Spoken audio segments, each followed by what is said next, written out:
been an year and I couldn't resist going back to the mountains. And we decided to do Hamta Pass Trek this time in Himachal Pradesh. It has easily become a ritual of doing a Himalayan trek every year, I think, because this time I have done that with my brother. After taking a flight to Delhi from Kochi, overnight we traveled to Manali in a bus. The trek has started the next day morning from Jobra. Since we have booked this with a trekking company, they took us there by a van. The trekking started from Jobra and we reached here almost by the afternoon. We had our lunch at here and then started the trekking. So we will be covering almost 3 kilometers to reach our campsite at Chika.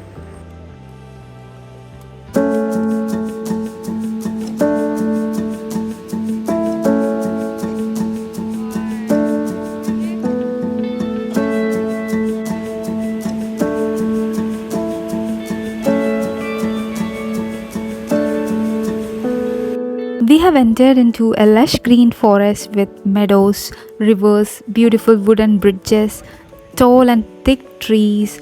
We felt like a fairy-like setting. So we were getting really good vibes about the Kulu Valley.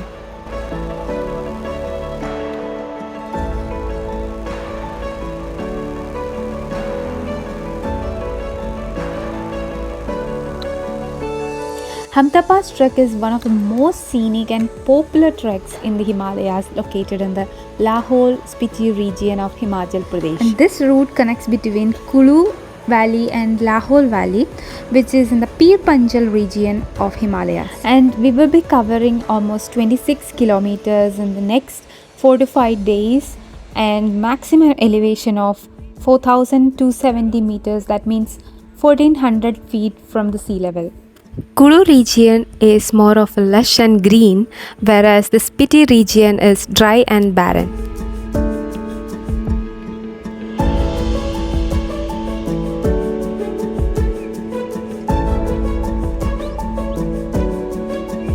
As we set off on our trek, we were greeted by an unexpected yet a magical sight.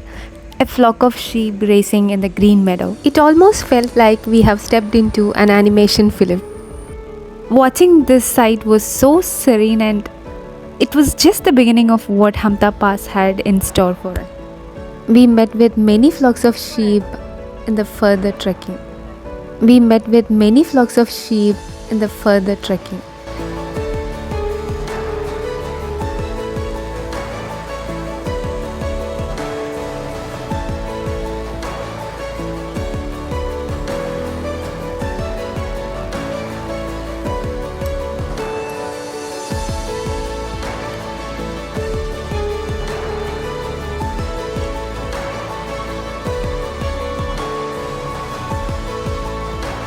After almost 3 kilometers of trekking through the changing landscapes, we finally arrived at the campsite at Chika.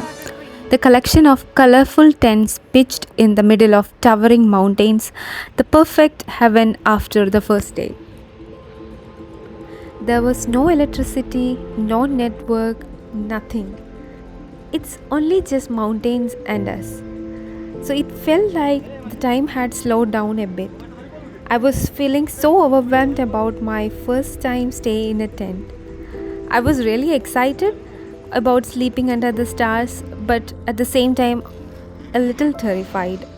I woke up a few times in the middle of the night, but the first sight in the morning that gave me all energy to continue my trekking.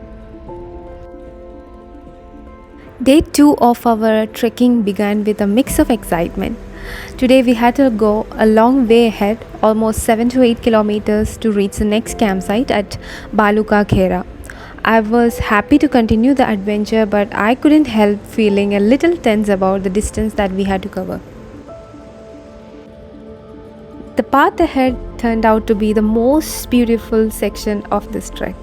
We were walking through the heart of Kulu Valley, surrounded by the lush green meadows with tall mountains on each side, along with waterfalls, rivers, and flowers blooming everywhere. I'm not very sure if this video can convey you the beauty that I witnessed there, but I hope you get an essence of the beauty of this place.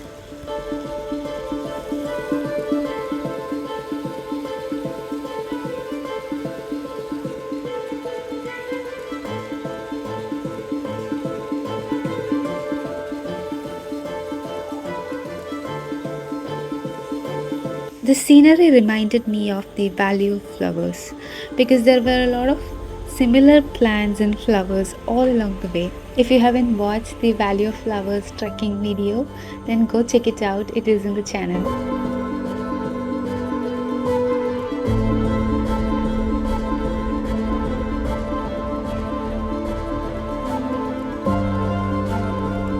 The highlight of the day was this river crossing. The water was freezing cold straight from the melting glaciers. As soon as I stepped in, I could feel my legs go numb.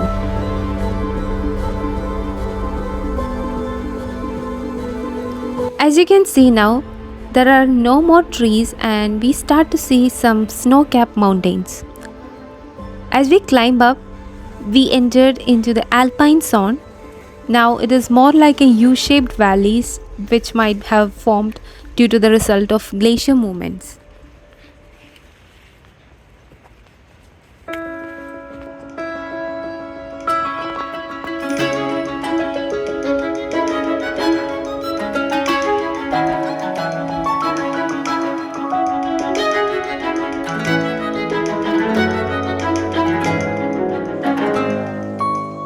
After hours of trekking, we finally reached Balu ka Ghera. The campsite was surrounded by the mountains and open plains, absolutely a stunning place to rest after a long day. This campsite is at 12,000 feet altitude, so we gained almost 2,000 feet in a day.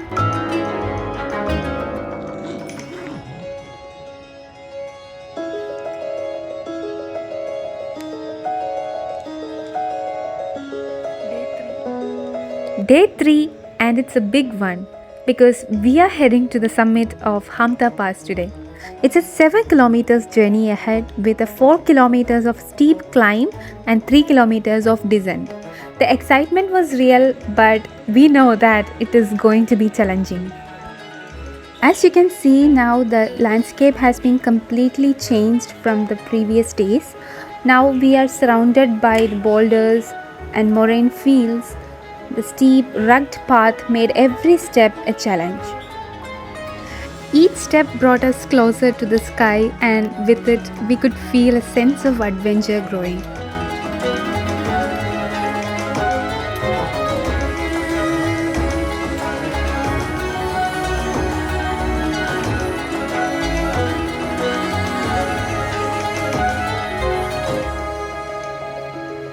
And even at this height, the flock of sheep were still grazing for the food.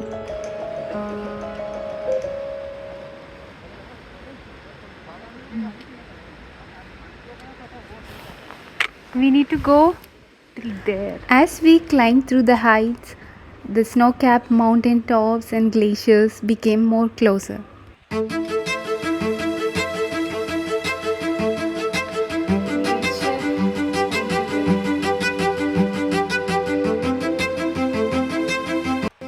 Narrow way. That is the Hampta Pass.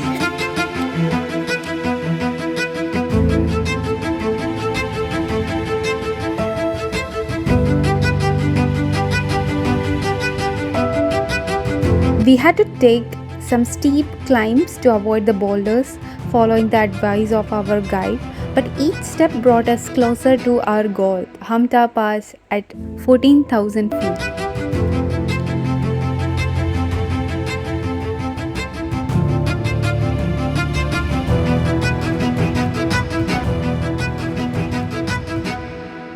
Finally, after hours of climbing, we reached the summit of Hampta Pass.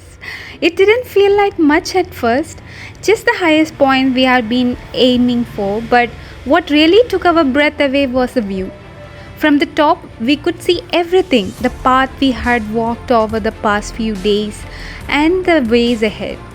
The glaciers we had crossed looked even more majestic from here. After a short break at the summit, we started the steep descent down towards our next campsite, Shia Guru. We can see that from a distance, looking like a tiny dot in the vast landscape. These moraine fields indicate the dynamic nature of this landscape, constantly shaped by the movement of ice and rock. Came all the way from there down here, and then the view from here is so mesmerizing. I mean, probably these might be the remains of a landslide or avalanche that happened long years ago. Now we have to go all the way down to the tents. As we descend further, the landscape transforms completely. We were leaving behind the lush Kulu Valley and entered the barren, dramatic landscape of Spiti. No more greenery, just towering brown and snow-capped mountains with a stream running alongside us. So basically we get the essence of both the landscape in this single trek. The shift in scenery was so unreal. The vast open plains and the stark beauty of the Spiti region was so contrast to everything we had seen so far.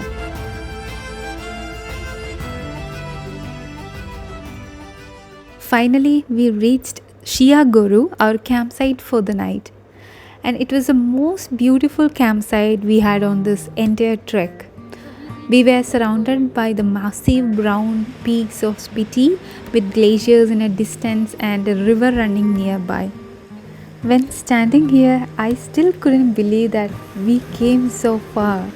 The side view was so beautiful. With the sheep. Everything here, I just feel like a dream.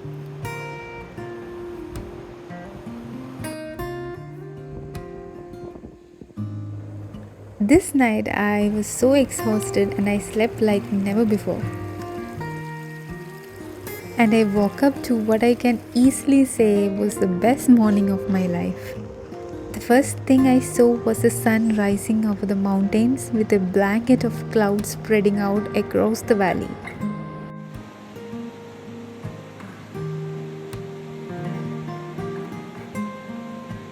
Day 4 began with another adventure right from the start, a river crossing. This time the water was even colder and deeper than before. And after crossing the river, we took some time to warm up our feet before continuing the journey. After saying goodbye to this heavenly place, we continued the journey for the further descent. We need to walk 3 to 4 kilometers to reach the next campsite, Chatru.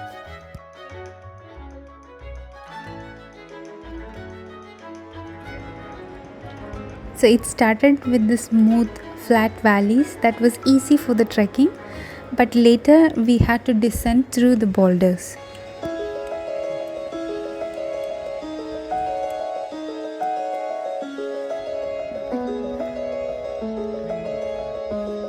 I wasn't much worried about today because it was just a descent and it will be the last day of trekking, but something unexpected has happened during this time. We heard a sudden loud cracking sound from the top, and we saw that the stones began falling from the top of the mountain to the slope we were on. My heart stopped for a moment, and luckily it wasn't a big stone fall and it stopped after a few moments.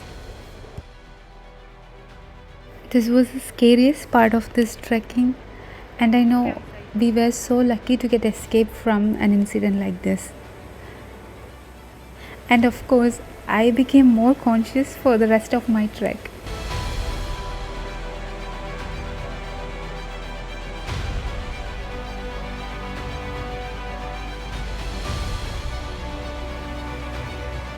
Finally, we reached our last campsite at Chatru.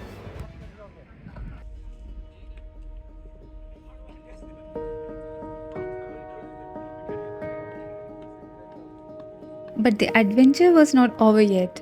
From Chatru, we headed towards the famous Chandratal lake, nearly 50 kilometers drive through Spiti Valley. The journey was so challenging because the roads were so rough and mountains on both sides, and it was a stonefall prone area.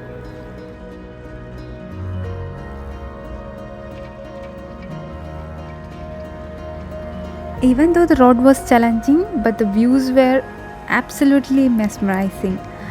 The Chandra river was flowing alongside of us, and the mountains on both sides. We get to enjoy this Spiti completely in this journey.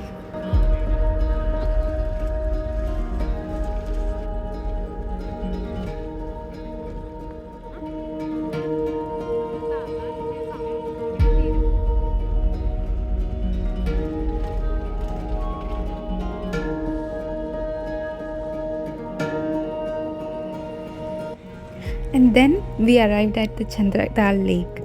It's often called as the Crescent Lake because it's so unique in shape. And it is surrounded by the Spiti Mountains, including the towering CB9 peak.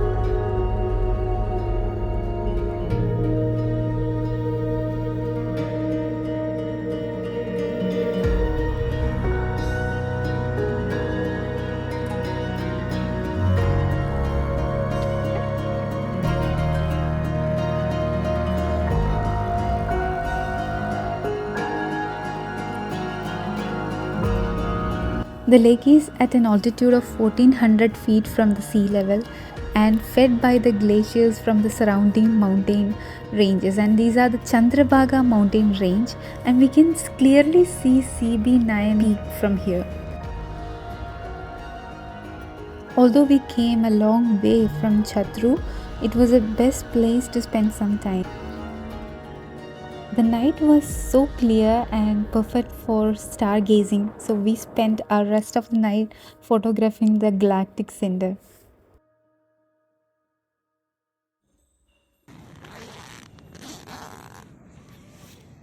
The next day was the final day of our trekking trip. We packed up and made our way back to Manali through the famous Adal Tunnel. Going through the tunnel, we went back from Spiti to the green valleys of Manali. It's time to say goodbye to these beautiful mountains. I leave with a bunch of memories that will last a lifetime. Until we meet next time, goodbye Himalayas.